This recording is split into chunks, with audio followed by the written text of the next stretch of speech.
Hello, everybody. I'm Tony Gaucher, host of Legacy Railways, and today we have a special guest, Avia Gaucher, who's my wife, and we just recently went on the Brightline train from Miami to Orlando round trip, and we wanted to discuss it.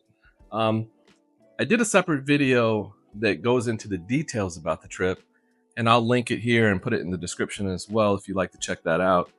But what I thought we'd do in this little interview and discussion is just talk about our experiences and whether or not we would recommend Brightline, first of all, and then talk about some of the pros and cons.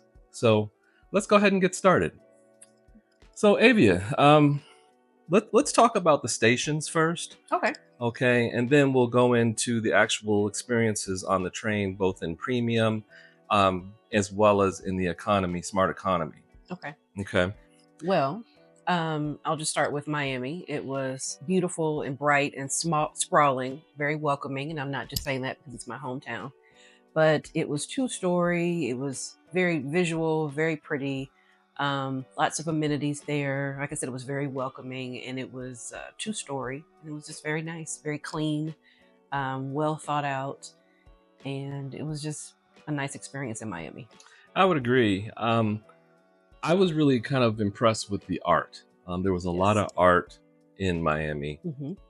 And I kind of talked about this in the video. On the second floor, Mm-hmm. there was a concept of a food court that didn't make it. It's kind of sad.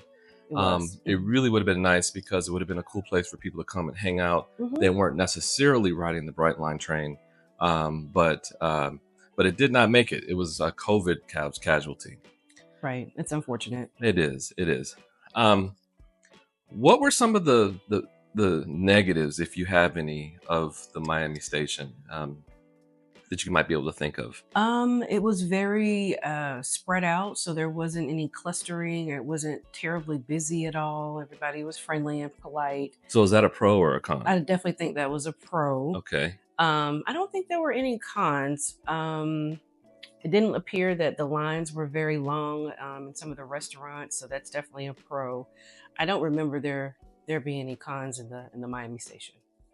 Yeah, I don't either. Now, keep in mind, when we went up, we rode Smart Economy going up, and we rode Premium coming back from Orlando. So we did not have the opportunity to go into the Premium Lounge in Miami. But what I can say is just, looking at it, it did seem a bit smaller than Orlando's. And we'll talk about the Orlando Lounge here shortly. But that would probably be the only negative that I saw, was that the lounge was small. The other thing is that I know it was their intention to have a smart convenience store where you could basically scan your credit card or Apple Pay or Android Pay, whatever they call that. I'm an Apple guy. It's not what we call it. We're a split household. And you're supposed to be able to just go into the store, pick out what you want, and literally walk out without having to check out, and it charges your card. I'm not sure if they ran into technical difficulties with that. I saw some of the cameras up for that, but it wasn't supported. So that might be a negative as well. So, okay.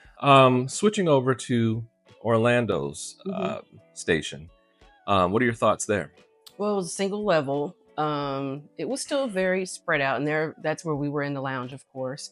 Lines weren't long at all. Security was really quick, just like it was in Miami. Mm-hmm. I don't see any cons there either. I know it's still the same situation. There was no smart store. You were really looking forward to that. Yeah, it was. I didn't purchase anything or look to purchase anything, so that was fine. I really didn't see any cons there either, other than if you say it's a con, it wasn't as bright and welcoming. It was still as aesthetically pleasing and pretty. Very modern, though. Very modern, but not as like, wow, that is gorgeous as I would say in Miami. But still, that's not a con because that's just a little perk. That's not why, most people are there to lounge even, because they start calling for the train just 10 minutes before, and you really see people rush in about 20 minutes before departure. So we were practically one of a few people that were truly there to lounge and sit and enjoy the space. So I don't know that matters to most people. No, and I think you're absolutely right. the majority of the people who use it regularly, you could tell. A lot of them had bikes with them or had scooters with them, e-bikes and things like that. And they got there 15 minutes ahead of time and just kind of like waited until they made the announcement. Right. So yeah. But if you do want to get there early, there's a lot to do. They have a bar. There's places to eat. There's lots of places to sit down. You don't necessarily, I mean, we had premium coming back, and we went into the premium lounge, which was very nice. But you don't have to. You don't have to take advantage of that if you don't want to. You can bring your own food on the train if you'd like. Of course. So I agree. The Orlando station was nice. It was very modern, not as much art as Miami, not quite as big as Miami overall. There's a lot of congestion right there at the front where they have the customer service and the back check-in. But overall, when comparing it to other train stations throughout the United States, I would say it's near the top. Very nice, of course. Yeah, I would agree. Okay. So let's talk about the differences between the premium, which gives you access to the premium lounge, as well as the smart economy.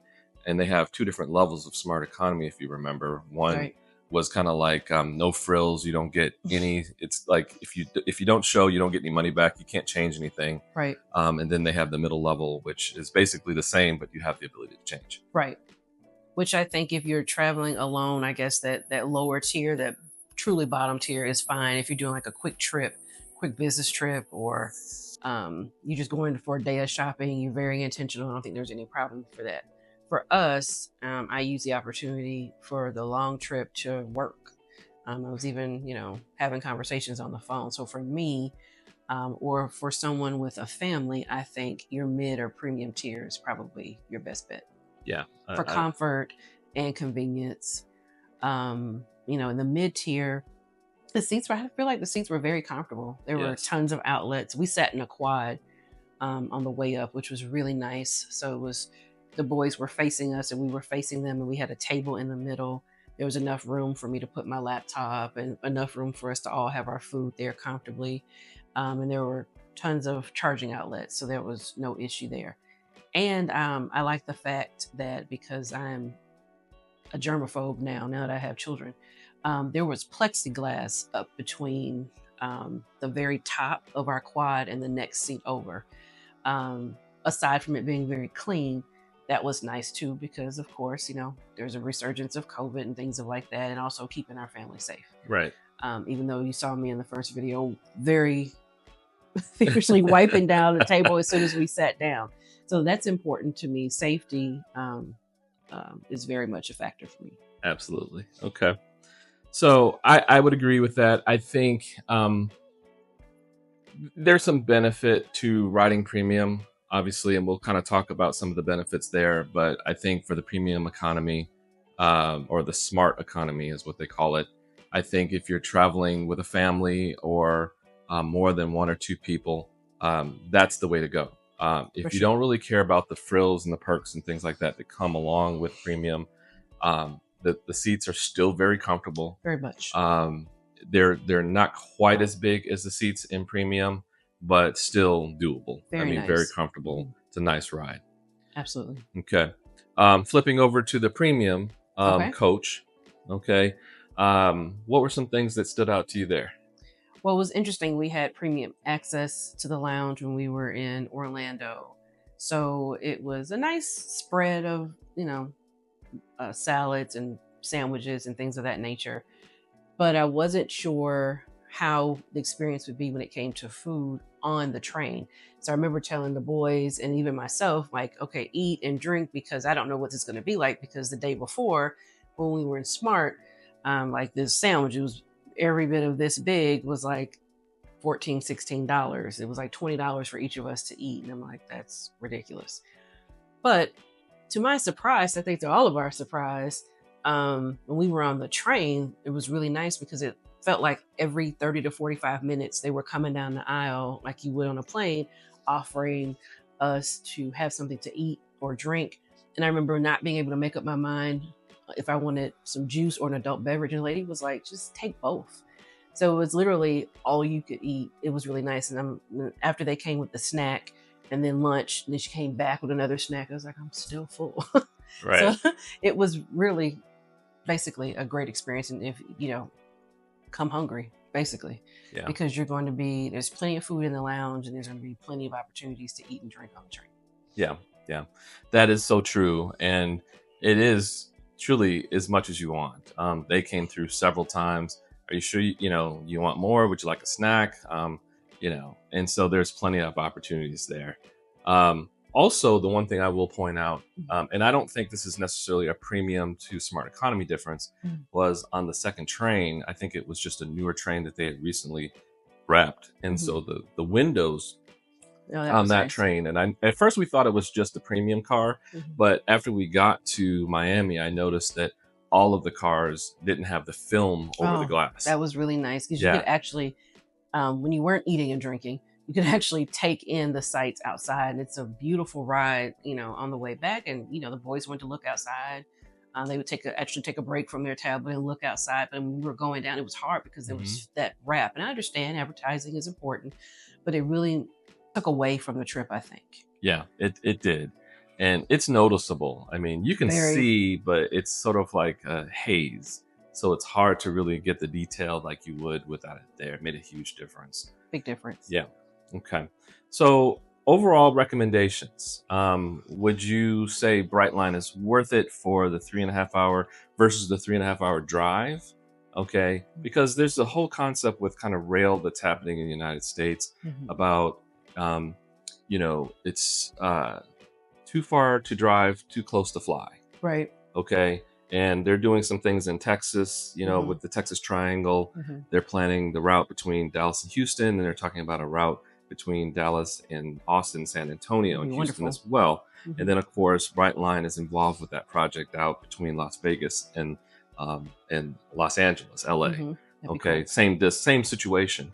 So, do you think that it's worth riding the train versus making the drive?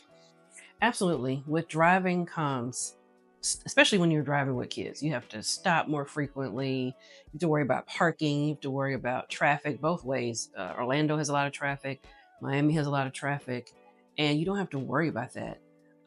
So I think if I were a business traveler needing to commute, I think it's great. We travel a lot. So if we were going on a cruise or taking a quick trip to Disney while we're in town visiting my family, I think it's just a neat experience where you don't have to worry about it. You get up, shoot up there, and we noticed that the trains that were very late at night were a lot cheaper. So if you want to spend the day at Disney and get out first thing in the morning, I think it's perfect. Or if you have a cruise that you're trying to make and get in a day early, I think it's perfect. I think if you're traveling solo, you don't need the premium. Or if you just want to treat yourself, I think that's great. But certainly if you're traveling with your family or you're traveling as a couple, I think treating yourself to premium is a good buy. Yeah. Sure.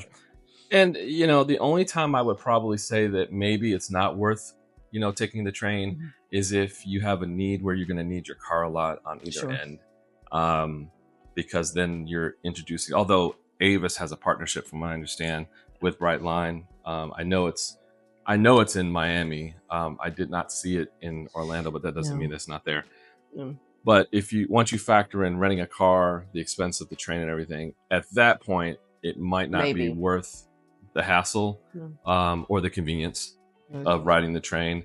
But if you, like you said, if you plan on just either you're in Orlando and you just want to go down to Miami just for, an overnight, it's downtown. It's easy to get to South Beach. Yeah. It's easy to get to all the, like if you want to go down for a Heat game or something like that. Yeah, I think it's great. It would be great, or vice versa if you're just trying to go up and go to the shopping theme to parks. Aventura or something like that, or go to the theme parks and keep going. Yeah. I think it's definitely great. Or even if you don't rent a car, you just, take Uber or Lyft everywhere. It's still an option. Convenience is nice. You don't have to think about it. You don't have to think of, like when we cruise parking, that can get really expensive sometimes too.